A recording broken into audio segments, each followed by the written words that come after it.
Ahora sí, cambiamos de tema, vamos a hablar de educación y vamos a hablar de uno de los modelos con el que tradicionalmente se compara a Chile.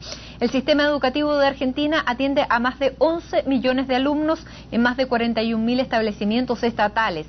En pleno debate de la reforma educacional en nuestro país vamos a analizar ambos sistemas con el ex ministro de Educación de Argentina, Juan Carlos Tedesco, quien se encuentra aquí en nuestro país para participar en el tercer Congreso Interdisciplinario de Investigación en Educación que organizan el Centro de Investigación Avanzada de la Universidad de Chile y también el Centro de Estudios de Políticas y Prácticas en Educación de la Universidad Católica de Chile. Señor Tedesco, muchísimas gracias por estar con nosotros. Bienvenido. Muchas gracias a ustedes y buenas tardes. Bueno, usted conocerá el debate que se está realizando en Chile por el cambio al modelo que se quiere realizar, por la educación gratuita, que es uno de los puntos que quiere implementar la presidenta Michelle Bachelet, y terminar con el lucro, con la segregación y con la selección.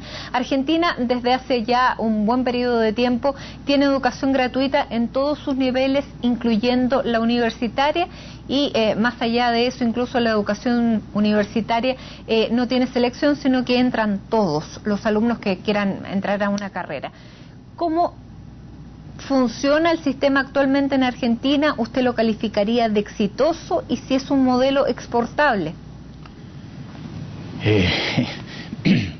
A ver, yo no creo que haya modelos exportables. Cada país tiene sus tradiciones, su estructura social, su historia. En la Argentina la gratuidad de la enseñanza viene de toda la historia del sistema educativo argentino.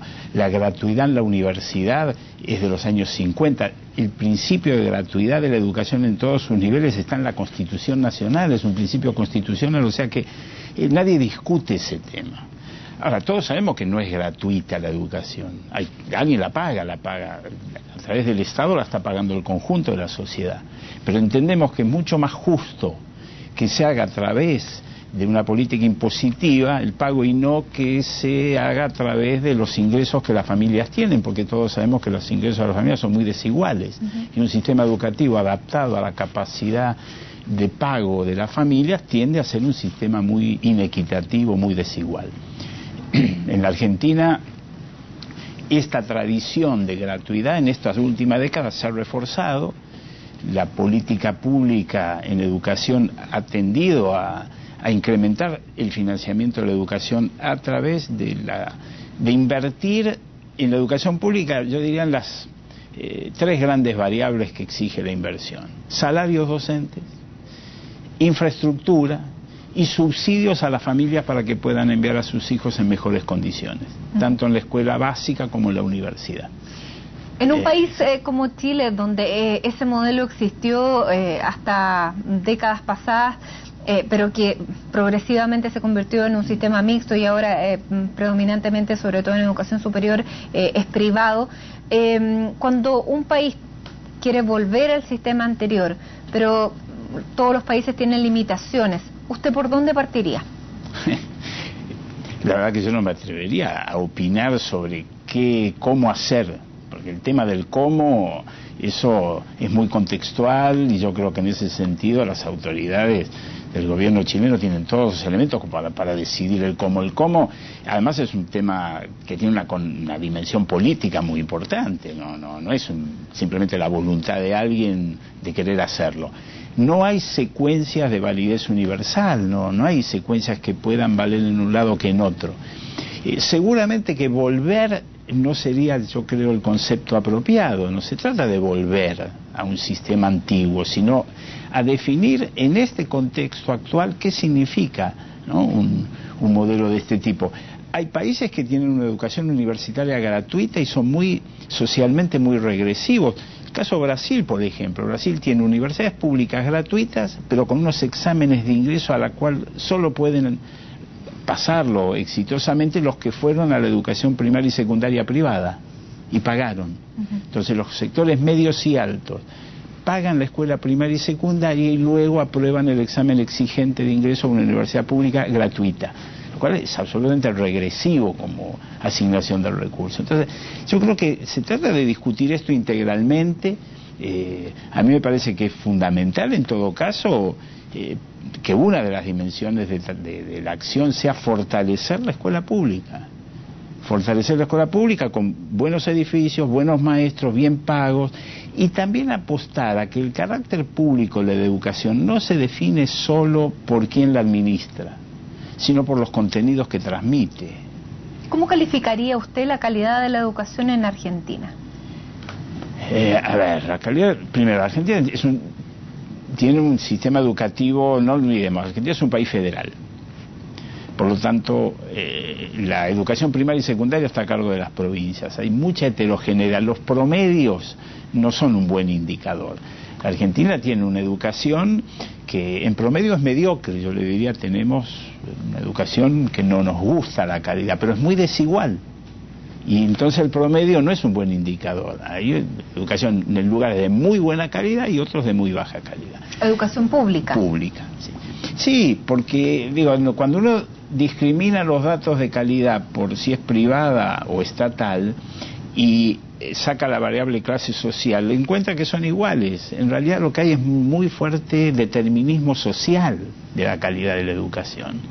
La calidad de la educación está asociada a las condiciones materiales de vida de las familias, y este es el problema. ¿Y eso no va a cambiar con un sistema gratuito o no gratuito? No pasa solo por eso, no pasa solo por la gratuidad o no, sino pasa por el hecho de pensar mucho más en la parte pedagógica de la educación. Yo creo que, digamos, si algo se me ocurre para intervenir, entre comillas, en el debate chileno, es ampliar la agenda de discusión. No es solo el sistema de financiamiento. Acá tenemos que discutir quién enseña, cómo se enseña, qué se enseña. Esas variables son fundamentales, porque el sistema de financiamiento es una dimensión de la política educativa, no es la única, y lo que hemos visto en muchos países, que usted resuelve el tema de financiamiento y los problemas siguen subsistiendo. Entonces creo que hay que apostar a esa otra variable de la educación que hoy en día empieza a ser fundamental, y en esa variable el tema docentes es clave. ¿Cuánto gana un profesor en Argentina si lo traducimos en dólares para poder hablar en un lenguaje común? Vuelvo al tema del federalismo, que tiene un docente en las provincias, en Tierra del Fuego, en la Patagonia, puede estar ganando en dólares sueldos de $2.000, y en Santiago del Estero, en el norte, está ganando 400 o 500. ¿Y en la capital federal? En la capital federal está en el medio, puede estar, bueno, depende de qué dólar utilicemos. Si tenemos el dólar oficial y depende de la antigüedad también, porque la antigüedad es una variable clave, pero estará entre 600 y $700 un maestro de escuela primaria, medio turno. Es eso, pero quiero decirle son que 400, 500 mil pesos chilenos, sí, para llevarlo a la realidad de nuestro país. Son salarios que han ido ajustándose en esta década, han mejorado sustancialmente, pero siguen siendo salarios bajos, y creo que en ese sentido es muy importante que también introduzcamos variables que asocien salario docente con equidad social. Tenemos que pagar más a los que van a trabajar con los sectores más desfavorecidos. Tenemos que pagar más a los que van a trabajar en los primeros grados de escuela primaria, que es donde es más complejo enseñar. ¿Cuánto le cuesta al Estado, usted que fue ministro de Estado precisamente, cuánto le cuesta al Estado en términos de puntos del PIB financiar la educación en Argentina? La Argentina hoy está dedicando el 6% del PIB a educación. Y esto es por ley. Hay una disposición legal que obliga al Estado a invertir el 6% del PBI en educación, solo en educación. Además hay un punto más para ciencia y tecnología. Ahora, esto se reparte entre la inversión que hace el gobierno central, el gobierno nacional, y la inversión que hacen las provincias. Pero estamos en ese 6%, y esto es un avance fundamental, porque en 2003 estábamos en el 4%. Ha habido... Bueno, de acuerdo al Índice de Desarrollo Humano de Naciones Unidas, que se publicó en marzo del 2013, Argentina está en el puesto número 40 de calidad de educación a nivel mundial y en el número 2 de América Latina, seguido de... O sea, el primero es Cuba, le sigue Argentina, el tercero es Chile. Y en los rankings internacionales de las 500 mejores universidades del mundo aparecen varias universidades, y en todas las mejor posicionadas la Universidad de Buenos Aires. ¿Cómo se consigue también con este sistema que para nosotros es muy distinto, que es que todos puedan ingresar a la universidad y que no haya ninguna prueba de selección. ¿Cómo subsiste una universidad donde todos quieren entrar, por ejemplo, a estudiar medicina? No, bueno, a ver, todos quieren entrar, todos entran. Tenemos procesos de selección que son mucho más predictivos sobre la capacidad de un estudiante que un examen. La Universidad de Buenos Aires tiene un CBC, un ciclo básico común, de 1 año de duración. Ese ciclo básico común selecciona, ya tiene una tasa de graduación que no llega al 50%.